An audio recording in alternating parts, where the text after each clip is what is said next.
Assalamualaikum warahmatullahi wabarakatuh. Residen Banyumas yang terakhir dari masa pemerintahan Hindia Belanda adalah Residen Bots.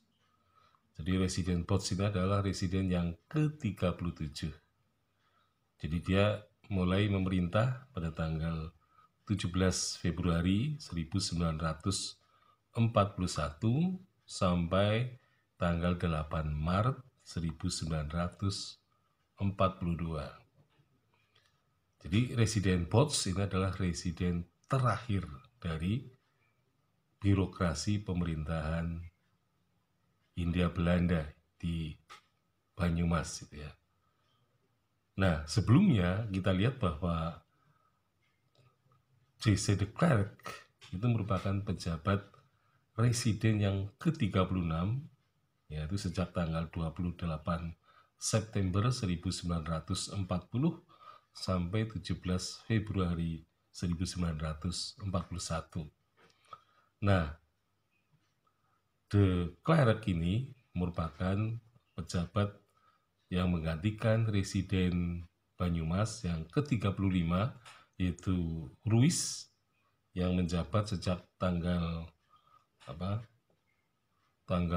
September 1937 sampai tanggal 28 September 1940.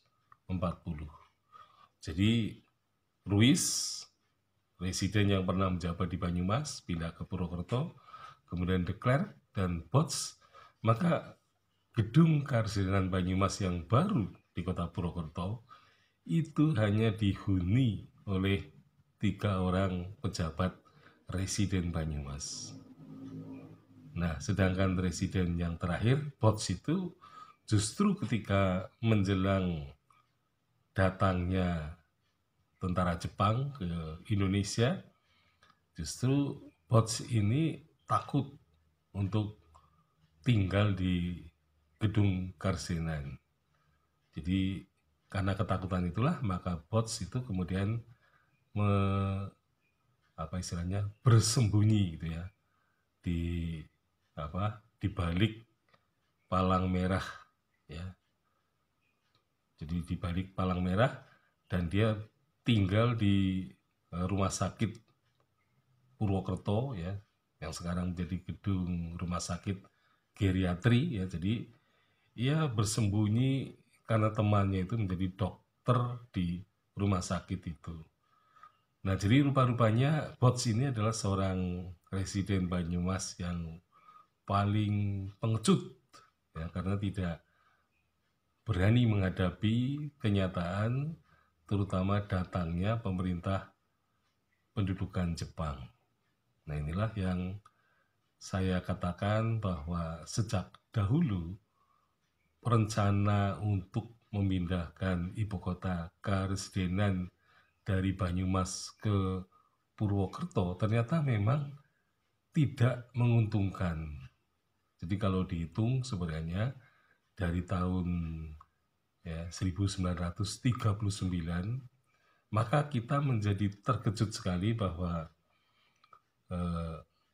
gedung Karsidenan itu hanya bisa dihuni oleh 3 pejabat residen Banyumas, dan itu pun dalam jangka waktu yang sangat pendek, yaitu tahun 1939 dan berakhir tahun 1942.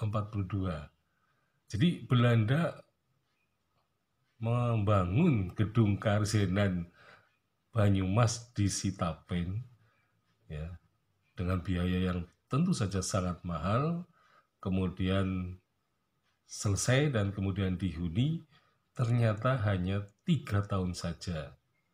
Jadi seolah-olah Belanda itu membangunkan gedung Karsidenan untuk penjajah atau penjajah Jepang ya, dan juga sekaligus memberikan hadiah berupa bangunan Karsidenan kepada pemerintah Republik Indonesia yang nanti setelah merdeka 3 tahun berikutnya ya. Jadi sebenarnya kalau kita perhatikan, Belanda sebenarnya rugi ya, membangun gedung Karsidenan Banyumas di Sitapen Purwokerto itu jadi tidak menemui semacam kemakmuran ya, karena sebenarnya Belanda pun sebenarnya tadinya tidak akan mengira ya bahwa mereka akan terusir dari Indonesia.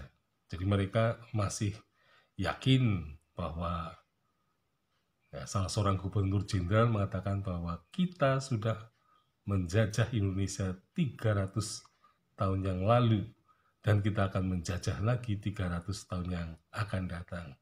Ternyata optimisme itu sungguh suatu hal yang konyol ya, karena ternyata hal itu tidak terjadi. Justru Belanda terusir dari negeri Indonesia karena masuknya pemerintahan pendudukan Jepang di Indonesia. Sekian, Assalamualaikum warahmatullahi wabarakatuh.